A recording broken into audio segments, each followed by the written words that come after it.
My name is Rob Gordon. I'm a clinical psychologist. I've been working with occupational stress, amongst other things, for most of my career.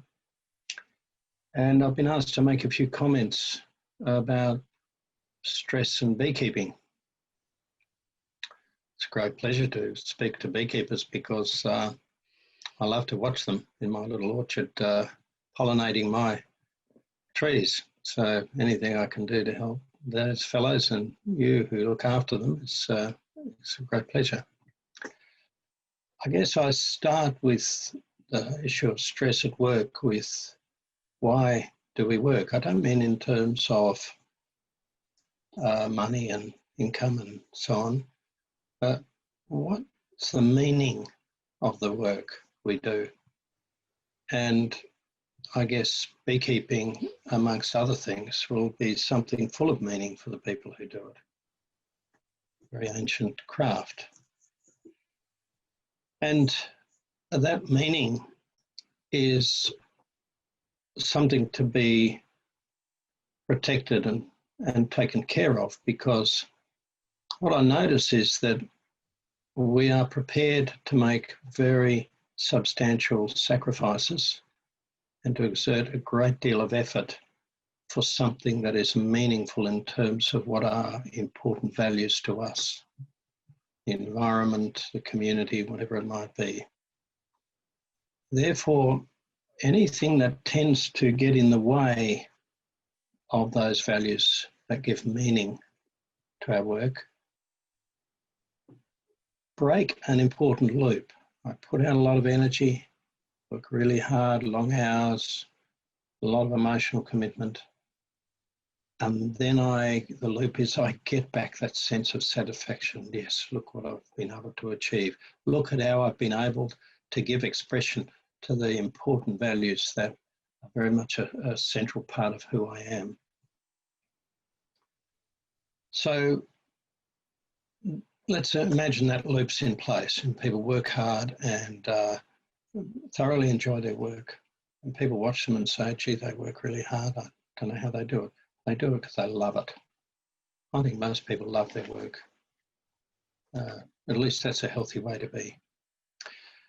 And what happens then when you get a long, hard period of difficult work without the satisfaction? I guess for you guys, the production of honey in the end is a really important part of the satisfaction.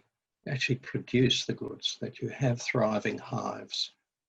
And I imagine you attach yourselves to the hives in some way, have an emotional attachment, take care of the little critters, care about them. And so as long as that's going, you've got this loop that replenishes the energy. When the stress builds and life becomes hard and the bees die and there's not enough nectar and so on and so forth, and you just have a lot of work for not a great deal of reward, the first thing that happens is we move from a state of where we do this work because we love it to, oh, we're doing it because we have to do it. We still love it if we stop and think about it, but we don't really have much time to stop and think. And the loss of time to reflect is a really important part of the stress response. Because, you know, it's a very important thing that we can digest our experiences as we go along. Like, I don't know if you've ever gobbled down your dinner and gone out and done something and it just sits there, doesn't digest. And you go to bed and you can't sleep because your dinner's just sitting there. We don't need a great deal of leisure, but we need some leisure to digest our meals. We can't go out and immediately do things. We've got to have a bit of downtime. Get your sandwich down at lunchtime and just have even 10 minutes just to sit and look at the sun and then let it go down. So when we don't digest our experience, it becomes indigestible too. And just as with our digestion, we have a feeling it just sits there, it doesn't move on. In fact, if we've had too much garlic, it'll keep coming back, won't it? We'll have burps and You can smell the onions and so on. It hasn't gone on down and had all the right things happen to it so that there's no trace of the onion smell. We just get nourished by the food. And in the work situation, the lack of digestion of the work experience means bits of it keep coming up. We keep thinking about it, keep worrying about it, keep talking about it, keep remembering things that are emotionally significant without us being able to do anything about them. And then they bring the sadness, maybe, if we've lost hives. That regurgitation, in a sense, is a sure sign that there hasn't been enough digestion. How do we digest? Well, interesting thing is we digest really without thinking about it in our bodies, don't we? We don't have to do anything. We just have to just take pressure off and sit around for a while, and it all happens. In our mind, with our experience, I think we digest things in our relationships and in our community by just talking about things, comparing notes, contrasting your experience with somebody else's, learning things, telling your anecdotes, telling your stories are a really important part of digesting, getting experiences that you've taken in and responded to, converted into words and a story that actually puts it out. We know that in the brain there are different parts. There's an input part at the back and an output part at the front. And we know that taking things in means that they'll just tend to sit there with all the same feelings and intensity and so on they had when we took them in. By actually wanting to explain it to somebody, I've got to bring it into a different part of my brain. I've got to use language. I've got to use communication skills, tell the story. That changes it completely. And that's like adding all the enzymes and digestive juices to it all. Instead of having one big lump, we have to string it out into a story, a sequence, a narrative. And, you know, we spend a lot of our time doing that without thinking about it. You know, over a cup of tea, talking to your workmates, you just talk about things. After dinner, you might talk to your partner about the day's activities. You might do it on the phone with somebody. And if things work well, you're doing it without thinking about it. Therefore, isolation is one of the serious problems with stress. It increases our stress, doesn't exactly cause it, but if we're under stress, it increases it. And when we're stressed, we often find, particularly if people don't understand us so well, we'll tend to withdraw, and so you get into a spiral. So one of the first things I would say in stress is be aware that supporting your social relationships is supporting your ability to digest these stress responses. Another thing I'd point out is that when we get stressed, we go into a state where we become specialised for dealing with the stress. A number of reactions take place. We tend to narrow our perspective onto the stressor, so we don't see things in context. So we can easily get things out of whack. We overvalue the importance of one thing and ignore the context. That might make errors of judgment, mightn't it? Because judgment's about making a decision about something within the context of the whole situation. Stress always loses that whole. Another thing that happens with stress is we tend to deal with the most immediate superficial problem that we can easily deal with rather than sit back and think of the whole situation and the longer term implications. So therefore, when you're stressed, you have trouble thinking strategically, laterally, creatively, in problem solving way, planning, and all of those creative skills that we need when we have to solve complex problems. The stress might show up physically as increased muscular tension, a whole range of what we call psychosomatic complaints, you know, skin problems, digestive difficulties, headaches, a whole range of different problems, which we know we've got a tendency towards anyway, but always flare up when we're more stressed. It's because the stress response drags energy out of the body and puts it into where we need it to be, probably in our mind and our muscles. And so all of the other systems of the body deteriorate. And you know, we can go for a while and our bodies will absorb it. but eventually they'll start to show some signs of it. You know, your hair changes, doesn't it? It goes grey and falls out in men, and with women it becomes brittle and splits and cracks, and our fingernails get grooves and ridges in them and so on. All sorts of indicators that the body is being depleted of energy. And so we have the difficulty thinking clearly, we have the deterioration in our body, we have a sort of intolerance for more complex emotions. And we tend to revert to the hardwired inbuilt emotions, which are really often tactless. We get irritable and impatient, angry. They're not all negative. We do feel happy, but we suddenly fall off our perch and get upset about things. We get a bit depressed rather than just being a little bit down. Things tend to be exaggerated. And the final thing is that we tend to reduce our energy, because that's what stress is all about, is conserving energy and focusing it on the one thing that we've got to do to reduce the stress. So we pull energy out of our social relationships. We tend to let etiquette go, good manners, you know, like our grandmas taught us. We don't say please and thank you. We bark at people. We tell them what we need them to do rather than ask them if they wouldn't mind helping us out with something. It takes too bloody long, doesn't it, to be nice to people. We just want them to get on and do what they're supposed to do.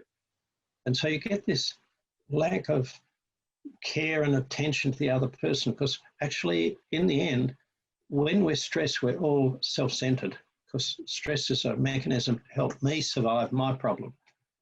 Now, I haven't got enough energy to worry about your problem, so I need you to do this to survive my problem. Well, that's all right, unless the other person says, well, I need you to do this to survive my problem, and you hit head on, and you get people having a bit of a barney about nothing much in particular, because they're both having a bad day.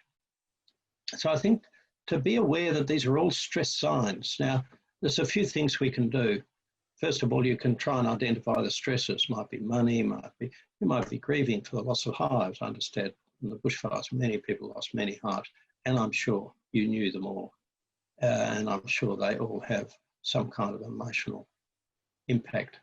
And I think it's important to acknowledge grief for the forest as well as the bees and the environment.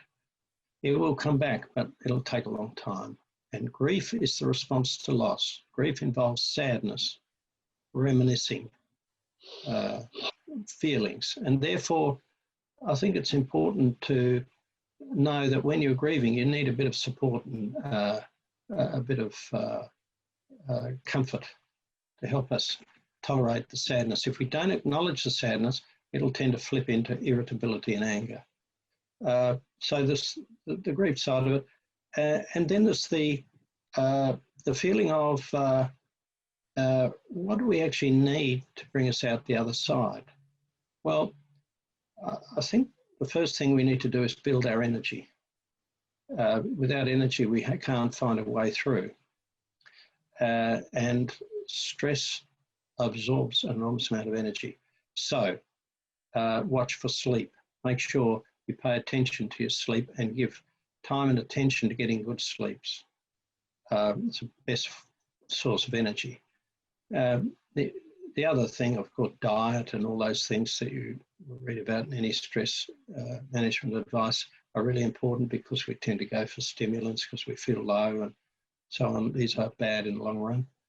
But the important thing I want to emphasize here is that stress depletes us of a source of energy that we don't normally use, because it takes energy out of our bodies. And we'll often get a sense of fatigue that is not really relieved by resting, having a bit of a day off and so on. We still feel very tired. So it's not just rest that cures this sort of fatigue from stress. It's enjoyment. Because when you're stressed, you're probably not having fun. You're just doing what you have to do because you've got these really deep drivers. There's things I talked about at the very beginning that give you meaning. Livelihood's the big one, of course. But these drivers tend to override the the question of, am I enjoying myself? So I say that the means to restore the energy from stress is two things: pleasure and leisure. We haven't got time for that sort of nonsense. Don't you realise we've got a lot of problems, you'll say to me? And I'll say, yeah. Well, let me tell you about the guy who owned a caravan park in a Black Saturday community that was really badly damaged. And he was very stressed towards the end of the first year, but he couldn't get anything done. His stress meant he just couldn't get his head around what he needed to do, and he wasted time and he did things twice over and he couldn't plan and so on. And then he heard one of my talks and he realised that he was stressed. Next time I went up to that community, gave a talk, maybe 6 months later, he said, came up to me afterwards, I'd never met him before, and he said, when you gave me your first talk, up here, I realised what the problem was. So I immediately made a plan to take my family to Bali for a couple of weeks. When I got back, I was able to achieve more in 3 days than I'd achieved in 3 weeks before I left. Now, this is a really important point, that we become so inefficient. We work hard for less output when we're stressed. It's all right for doing very simple routine stuff that we've got to grind our way through for a certain period of time when we've got a big project on. But when you're in a process of recovering from a serious loss to the business and burned hives and bushfires and all the other kind of problems that can occur, you've got to be clever, you've got to be lateral, you've got to be creative. Can't do that in the stress mode. So therefore, I'd say you can't afford not to take pleasure and leisure. What's pleasure? Pleasure is anything that gives me joy. Right? What gives you joy? Make sure you've got some source of joy that you keep running alongside in your life or alongside your work. You don't have to do it all the time, but you have to be able to look forward. Yeah, Saturday I'm going to do this, or Sunday or Thursday night or whatever. I'll see those people. I'll do that thing. You know, a project that's running along, making a piece of furniture or knitting something, or reading a book or painting a picture or doing a bit of jogging and improving your times. Doesn't matter. Something that's got an ongoing. And leisure is, by definition, leisure is when I don't have to do anything. I haven't got time for that nonsense. Yes, it's a matter of quality, not quantity. I haven't got much time. Okay, Sunday afternoon from 4 to 5 o'clock, I'm going to take leisure. That means I don't have to do anything. So I can sit in the sun and wonder what I should do next. And it's that time that actually gives you the perspective. We don't get perspective when we're involved. We get perspective when we sit back and have time to think. You can think, just don't do anything. And then we tune into ourselves. That takes away from that fundamental process of stress of throwing us out of ourselves into the world. And when we actually get in touch with ourselves, we start to know what we need. We start to feel. We feel tired in the right way. And say, gee, that was good. I'll try and take an hour and a half next week. Well, maybe I'll do a bit on Wednesday night as well. Or in the end, you start to realise I'm really enjoying it. I might take half an hour every night or more. And then you start to build a routine. And this way, you start to replenish. And I'll come back to my first point. A very important sign that people have been under too much stress for too long is that someday you just wake up and say, what am I doing this for again? I can't remember. Or you're out in the middle and you say, well, who cares? I'm over it. This is a really important sign because it means the stress has gone so far that it's beginning to undermine that feedback loop that keeps the energy going. Because when we're very stressed, we start to lose touch with those deeper drivers of the purpose, meaning, reason of why we do what we do, because that's ultimately going to come from who we are. And none of us can avoid that if we work too hard for too long without any leisure or any time to stop and reflect and get in touch with the bigger picture of things. So these are things we can't afford not to do.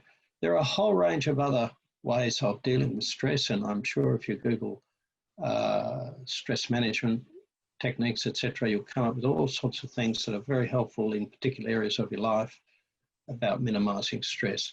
But I think I'd like to share with you this sort of what I've learned about the big picture of understanding stress in our lives. I hope those observations are helpful.